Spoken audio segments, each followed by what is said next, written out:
So thank you, everybody. Thank you for everybody who's met with Elemica over the last few days. I think it's nearly everyone in this room has been cornered by us, so thank you. We're going to be pivoting today's conversation around a customer of ours who's been working with us for 25 years and the partners that work within that network. It's incredibly valuable to us to have that level of partnership as a technology business because they have invested in us and helped us to continue to move with the times. Not many technology companies are doing something different now than they were with their customers 25 years ago, and that's incredibly exciting for us to really be able to present to you, but also be confident as we work with all of you today. As everything Justin talked about, as everything all of you have talked about, as the world keeps changing, our technology will develop with that as well. It's something as simple as, I have customers who call us OCR. It's fine, we are sometimes, but we also work with everything from all different kinds of AIs, and we're constantly developing that and working to something new. And that's very exciting. Fundamentally, many of you joined our workshop yesterday, and we work with all of you to help with business transformation and working within that operational efficiency that you're being pushed to do every day.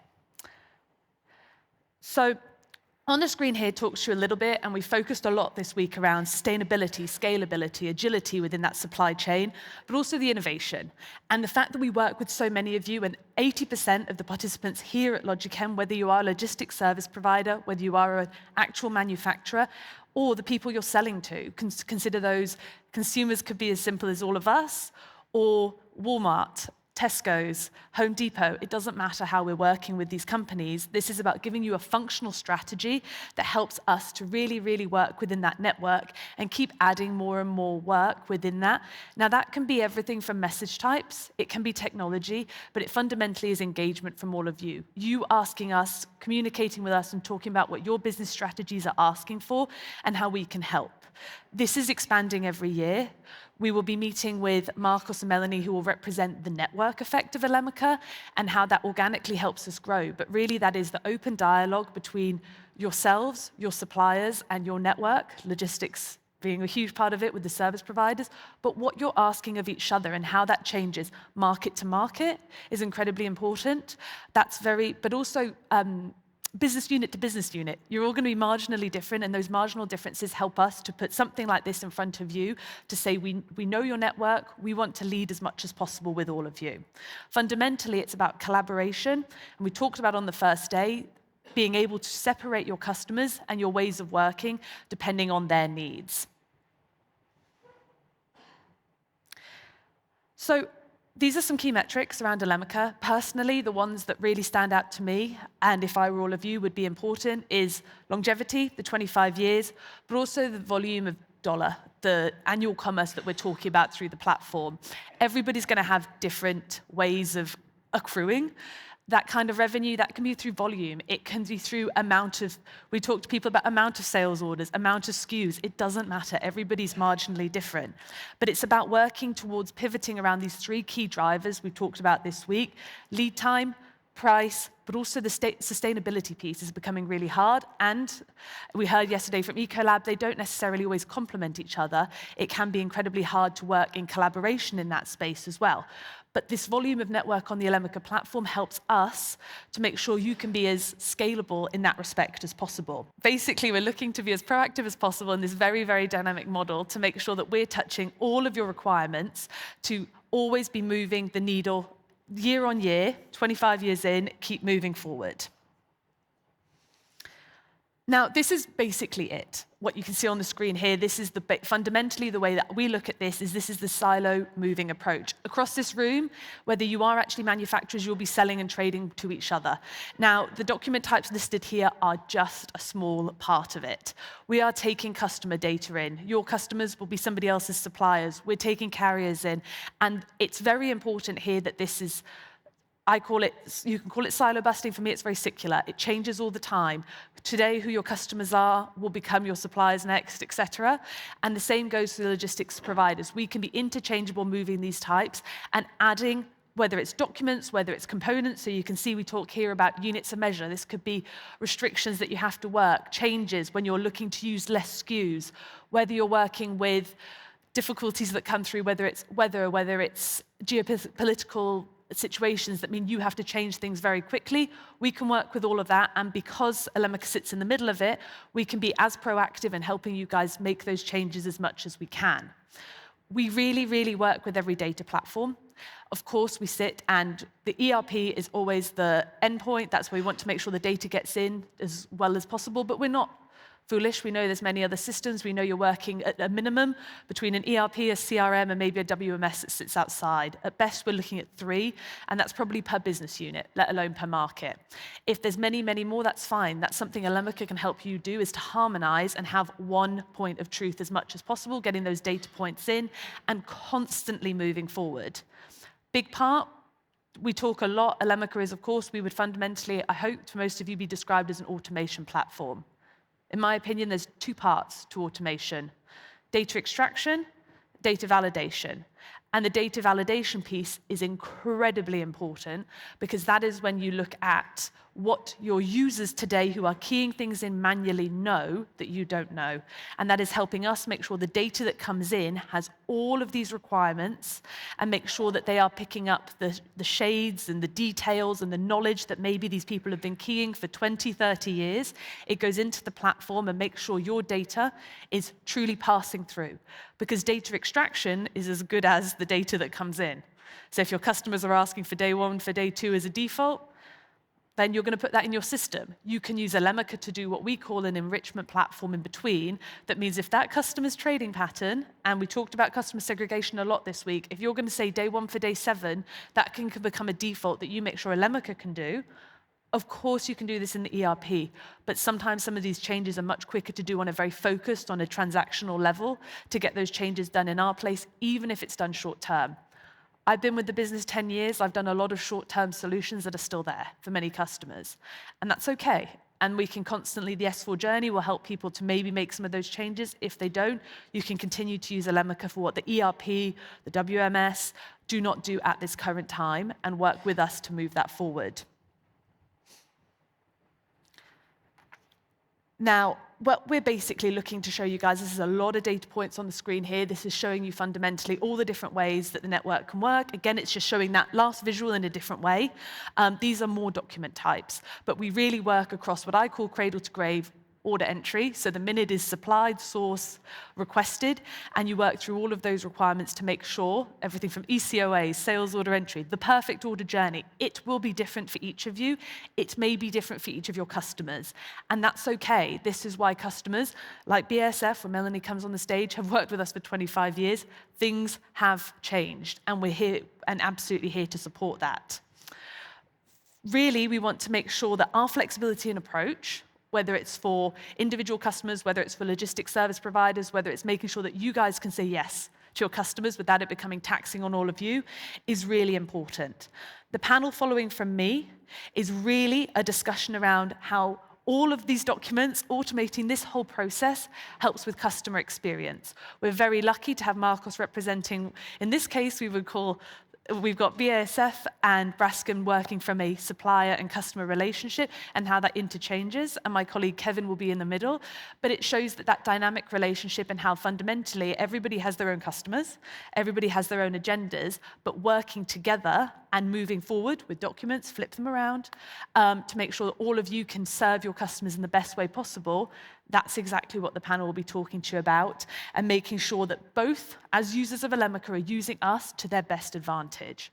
So thank you to everybody who's been here. Thank you for everybody who will be listening to the panel, and I'm sure I'll catch some of you later on.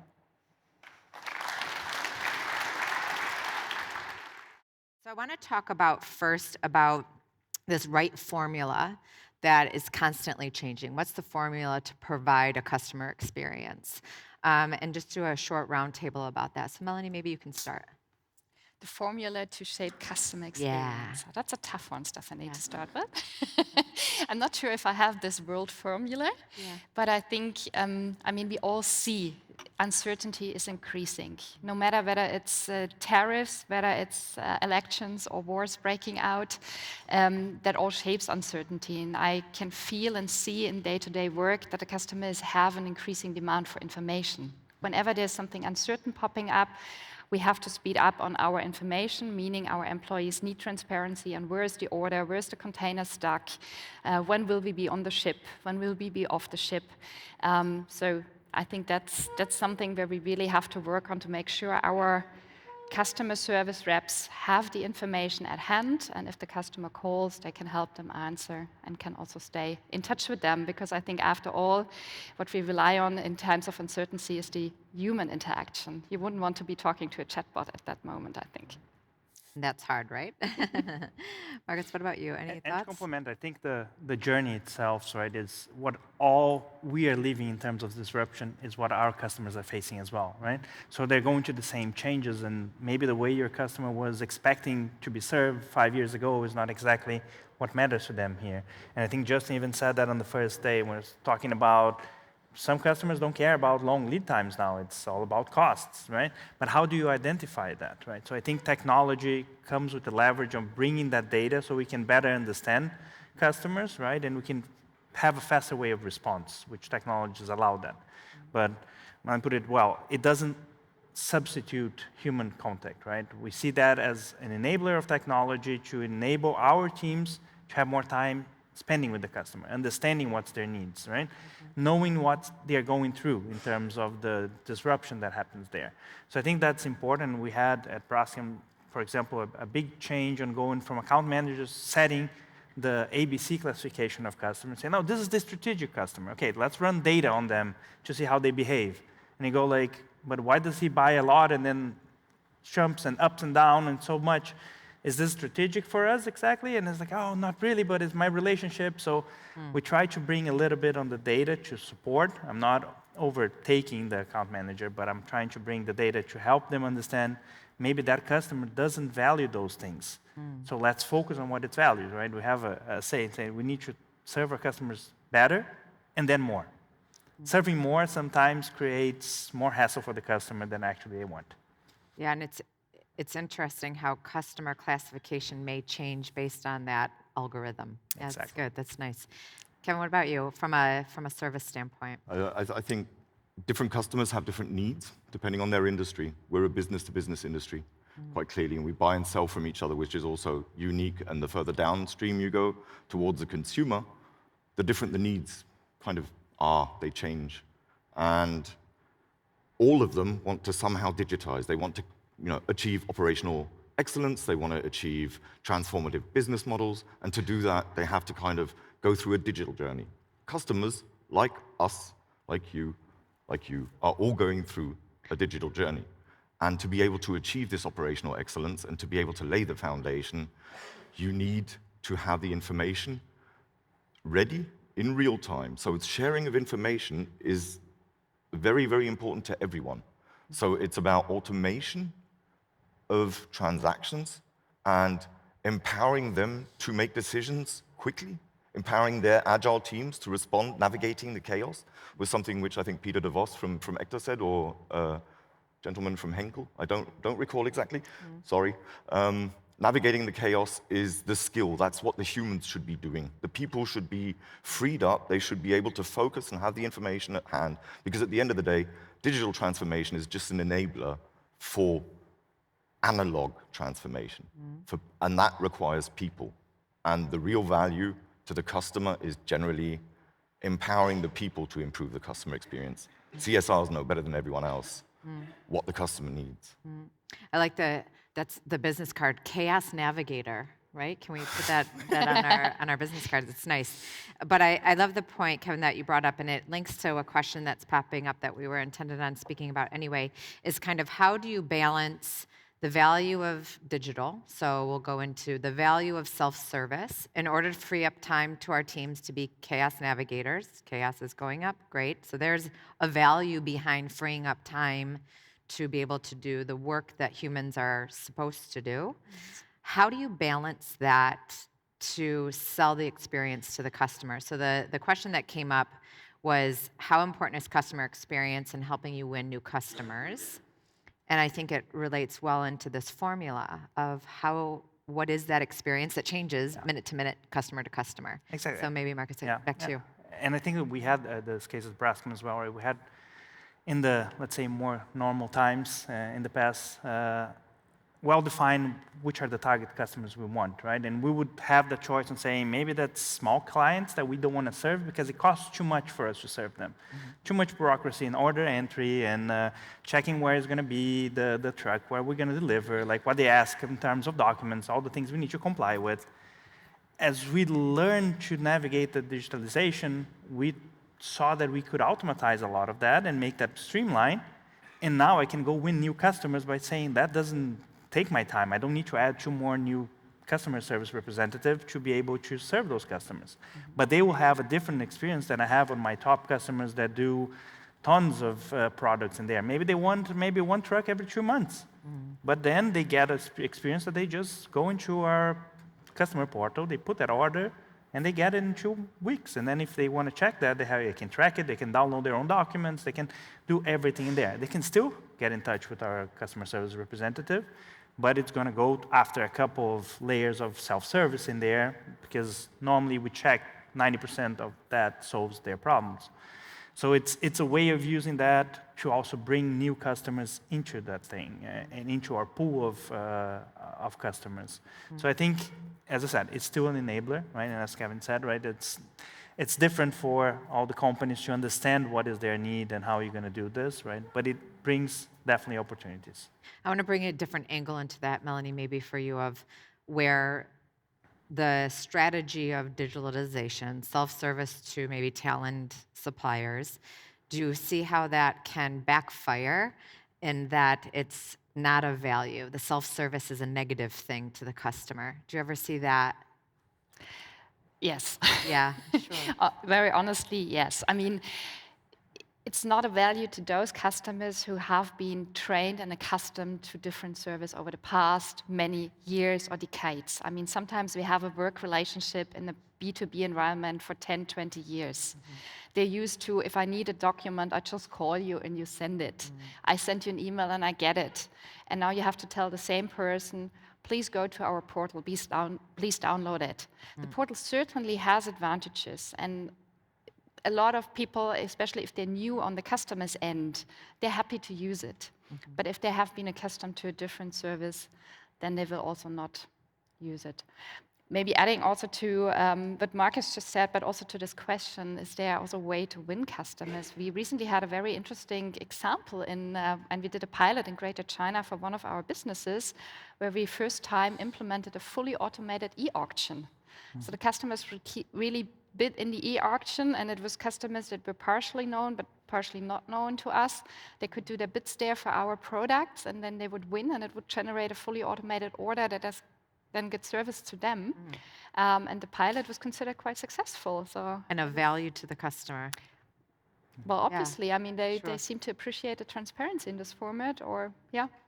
And this goes, Marcus, back to you, instead of understanding what is the customer valuing, Exactly. which might change Yeah. moment to moment somewhere. And that's perfect how Melanie put it, right? Because we didn't impose anything on the customers, right? We try to understand what they want. If they want to use the portal, that's fine. But we still have a lot of customers says, I don't want to go to the portal to have to put orders, because then I have to go to 10 different portals. I have a lot of suppliers. So we say, you keep on your end, and that's what connects to solutions like Elemica and others. Like, they can still send their order by email, but I automatize that through OCR and through technology to put the order into automatic, so I don't have to do that. So for them, the process is still the same, but that order goes digitally in there and appears in the portal. So if you want to just go there to check it, you can do it. All the channels to still call and still send an email and get back still happens to him. Sometimes it might seem that it's still somebody responding to him, but we might have automatized that with AI. And then he's sending an email, the AI understands what is in the system and replies to him, your truck will arrive on Friday. And he gets the response he wants, right? But it's actually checking on which customer values what, right? You need to get that understanding, and you need to onboard them on understanding and especially separate the strategic ones. And it sounds like the flexibility within the digital experience, right? If I'm getting that right. And we know from decades of customer service experience, feedback is that if there's choice in how they interact, that choice can be within the digital framework. Yeah. But if there's choice, the satisfaction goes up. Yeah, exactly. Would you? And there's different, Sally, there's people that have been doing business with us, and their workforce is more on the old end that prefers to do this traditionally. But we have companies that have people in their 20s and 30s doing, so they don't want to call anybody. They want to go into a portal and do all those things because that's the generation that learned, I don't call my bank manager, I just go in my app and do everything there. So it's a little bit on that thing. We are a B2B business, but it's down to people. And people on their personal lives are used to technology on a way to speed up that way that they're served in all the service we as human beings use, right? Yeah, So it's also a change on the workforce. How does Elemica, Kevin, take that experience and working with different customers across industry? Do you see that trend the same? I see a different need set, but a common goal, which is generally the digitalization journey and operational excellence. To be able to make customers happy, a customer-supplier relation, every company which is in B2B, it's still a relationship. And the relationships are about trust and about sharing information and about sometimes even showing vulnerability that can strengthen relationships. And that makes it more resilient to changes, to chaos. That's where the humans really come in, but it's also the automation, enabling people to just focus on the human side, not the repetitive tasks. That should be automated. That should be real time. Getting the information in advance is important, or directly in real time. Customer portals, don't get me wrong, they're an enrichment of the customer experience.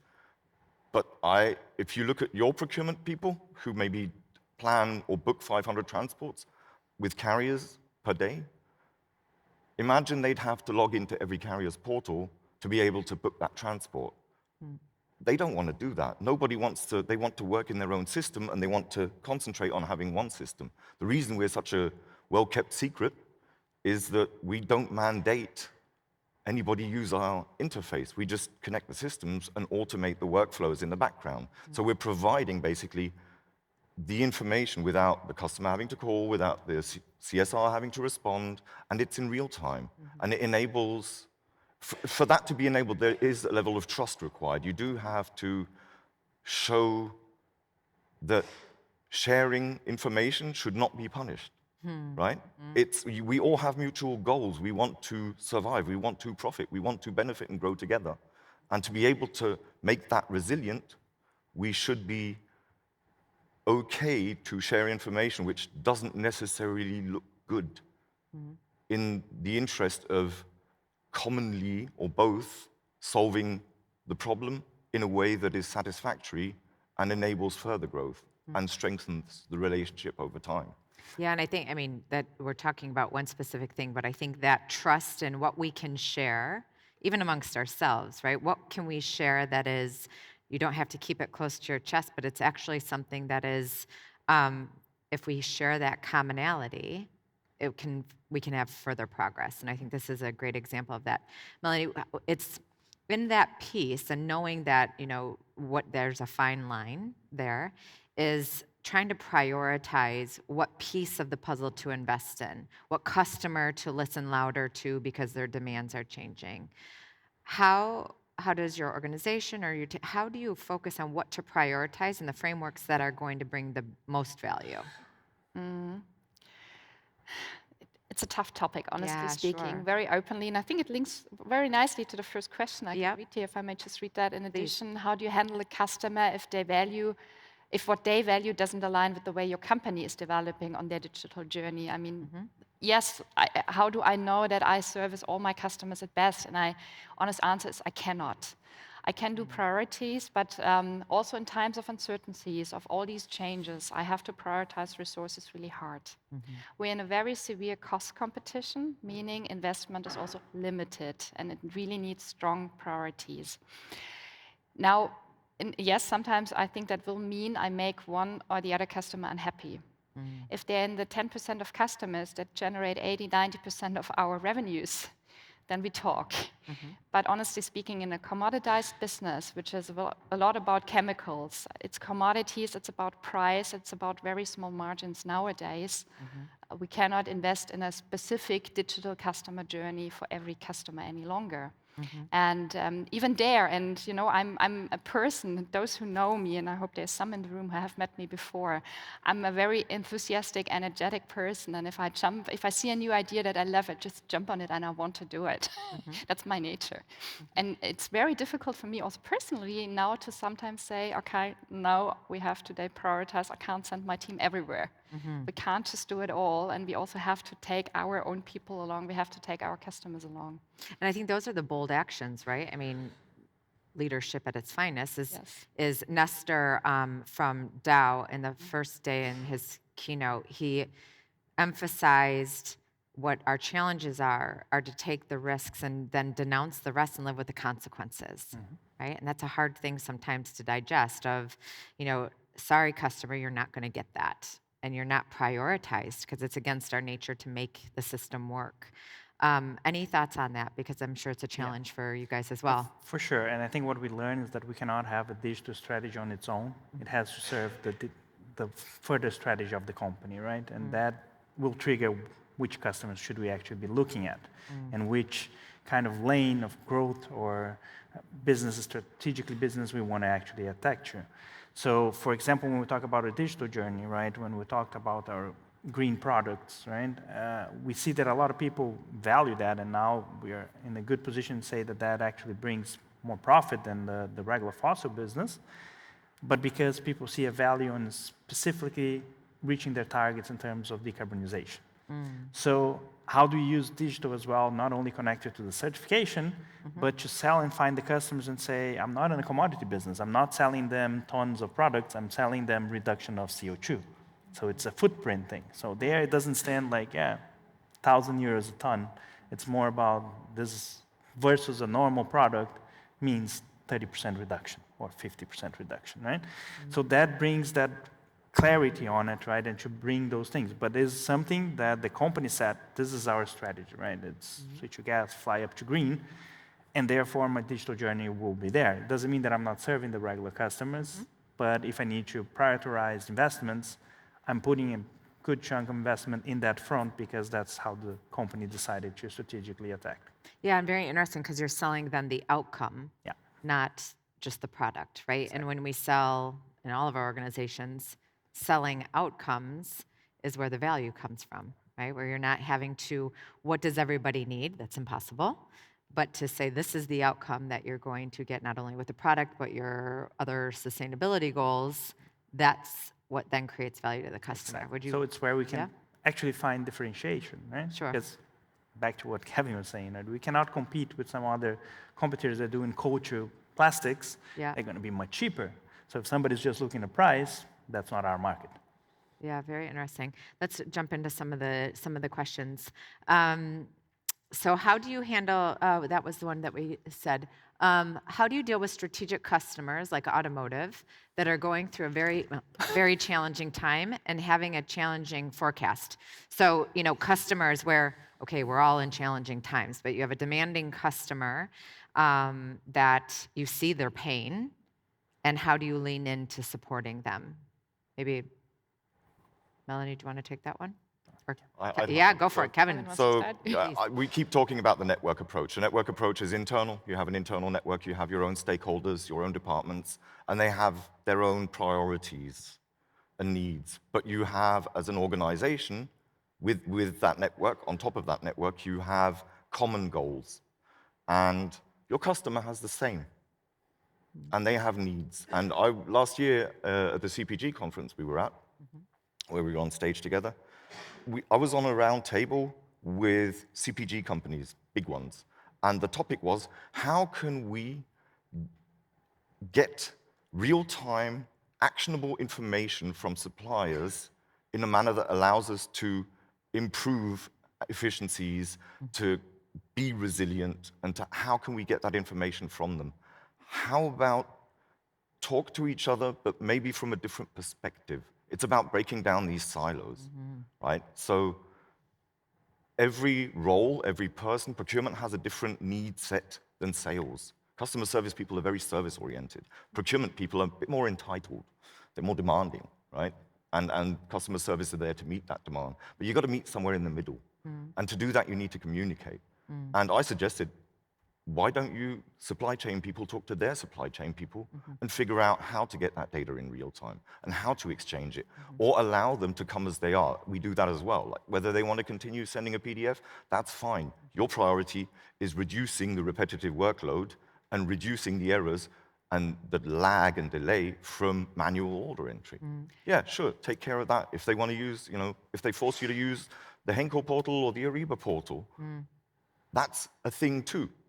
But have the option of, for instance, using an RPA bot that just logs in, automates that login, and that sending of all order responses, ship notices, dragging of orders, digitize everything. There are many different technologies available now which can support the people and the customer at the same time. Maybe adding to Kevin, because the question was very specific for automotive, and I'm not sure who in the room is aware, there's a new consortium, I would call it, Catena X. Yep. It is a consortium, BASF is part of it, but also the big OEM players are part of that. I think it's 3-4 years old, and it's really about data transparency, exactly towards that. The question was on forecasting, right? How do we get more clarity in forecasting in such dynamic worlds? And it's exactly where they exchange data. I mean, some very basic master data is what they exchange, but they're also discussing now having more transparency on demands, on needs, even 5 steps down the value chain. And of course, that is something that is really key and where we're really working closely with our customers nowadays. And it's that collaboration piece, right? I mean, Yeah, if it's information and collaboration and getting to the people that are going through the same challenges and having open discussions. Just talk right? to them and ask Talking them. to each I other. literally said, would you be prepared to, provide your suppliers with maybe your demand information, which is, sensitive. Getting your customers' demand information, that would be great, wouldn't it? But it's a sensitive topic, but they weren't completely shut off to the idea. Maybe, and because this is always something I'm curious about, is why do we hesitate to give information? Right? So we say it's good, it's collaborative, and then we all say, yes, great, we'll sit around, even at a consortium convening. Great, we're all going to give information. Then everybody backs up a little bit. Why do you think we do that? What are we hesitant to share? Vulnerability. Fair enough. Yeah. What, Mark, any? I think in the end, everybody thinks their own information is way more valuable than the other one. So it's what am I getting in the exchange? So who am I sharing this with, and how they can use that information to outsmart me or to actually put me out of the picture, right? So it becomes on those strategic partnerships, and somebody was talking about this, like what is actually the fancy word strategic partnership, right? And Kevin said about doing maybe longer terms partnerships, because like he was mentioning about tenders, right? Not doing every year, let's do a 5-year commitment, 10-year commitment. The same on the other side. If I'm sharing the information with that, like, who am I doing that to make sure that he's not leveraging this to go use that information against me and pushing another competitor and go like, hey, I get this much from Braskem, then can I get you 5% below? So I think that's afraid of people, and I don't know if it's reasonable or not. But all of our companies, especially in the chemical business, right, are protected with a bunch of lawyers, so we never do anything without an NDA. Sure. And that already kind of puts the first barrier there. Like, we're sharing data, but just be aware, if you do something wrong, there's consequences to it. So I think also creates an environment that's not very collaboration. So that's interesting. So at this same round table, people from big CPG companies were saying, yeah, maybe we should actually just have the supply chain people talk to each other, and maybe a provider to find out like how to exchange this information, but it should be in real time, it needs to be digital, and we should involve legal at the last step to maybe adapt the agreements we have to kind of allow for a bit more vulnerability to be displayed, but not abused. Yeah. Right? But it's also a time thing. You find that in a relationship, human relationship, if you share vulnerability, it will be embraced and it will strengthen that bond. And that comes over time. They trust you to, you're aiding their resilience and empowering your own resilience by having sustainable bonds. Sure. That's the network. And it's probably a little bit of PTSD from 15 years ago when you lost business over €1. I mean, that competition. Melanie, what about your organization? Is there something in that, a flag that throws up of why do you hesitate to share, even though somewhere in the back of your mind you know it would make progress? I mean, I would speculate if I spoke about the entire organization, Sure. but what I've observed in individuals is that we do not trust our data, our systems. And I think that's a key problem that I observed a lot of times, even internally. I had a discussion with a planner putting a forecast to our procurement for raw materials. But I have to go over the data first and see whether it's correct. We can't automate that. And I said, why can't we not automate that? What's wrong in our systems then? But it's really the people who sometimes don't trust the data and want to have a cross-check over it. And then I think that's also something that really hinders us to share more broadly. And I believe there is a strong benefit. And by the way, I just pick another question here because there was one that was a little more critical. It's gone down now. But it was about, do you guys believe that only data transparency is the solution? And I strongly object to that. No, I believe humans are the solution, and data is an enabler for humans. Exactly. Yeah, 100%. Yeah, that's great. The value is in the people. Yeah. You just need to empower them. And that's there's a question that popped up, maybe as the last discussion, about these practices that we learn when people matter, right? So we saw, and the question is asking about what customer experience best practice did you learn during COVID that you're continuing today? And I want to massage that a little bit differently of, when we're forced to lean into human design versus digital design, we see the value of it. And we saw that a lot in COVID, right? Where we said, okay, wait, supplier relationships were the top reason why some supply chains continued. I remember the calls of your data means nothing, your system means nothing, you picked up the phone and you called and you found solutions. Is there any best practices, and even too for you, Kevin, and the different customers that you're touching, that we learn from that? So digital transformation, human experience that we learned from COVID that was valuable that we continue today. Anybody want to grab that one? I'll go first. I think what we learn is that we never actually forgot that, but the human interaction is important. But it's more important on the personal level as well, right? It's when you get together and you're actually open to your vulnerabilities and making that connection, that trust that you're talking about. It maybe sometimes it's not about the transactional data. People got used to say, a lot of the transaction now can be digitalized, can be remote as it was. But people were very happy after COVID to actually get to be together again and sit down at a table face to face, have a coffee together, talk about their families, talk about the things that actually connect. And I think that it doesn't matter if we're in the business, it's still people that are connecting, right? We talk this over and over, right? And we have a saying, digital transformation is 60% about people, 30% about process, only 10% about technology. So it's all about the people, right? So we understood, and I think it was the best practice said, I want to take the time of all my customer service representative or doing manual things to be more with the customer, to actually spend time and create that relationship. And then if it's personal now, thank God that we can do that again, is what we value. And we can use that narrative of COVID to our customers now. We knew what it was like to not have interaction, i.e. what digital sometimes makes the customer feel like, to say, no, we need to interact more personally with the customer for the right things, for the right things. I would maybe add one thing to what Marcus just said, fully agree. And I was just thinking one thing we learned during COVID, but maybe also in the 1 or 2 years after COVID, was being adaptive. Because we sometimes ran out of products, and what being adaptive means, we talked to our customers and we figured out, is there an alternative we can offer them? If we couldn't supply a certain product, is there something alternative? May it just be an alternative packaging, but maybe there's also a slightly adjusted product that could do the same job, and that's where we, of course, have to work very closely with our sales, with our technical support. But I think also finding those solutions and being adaptive, that's something we could take away from the COVID years. And creativity, right? That creativity piece that we sometimes forget.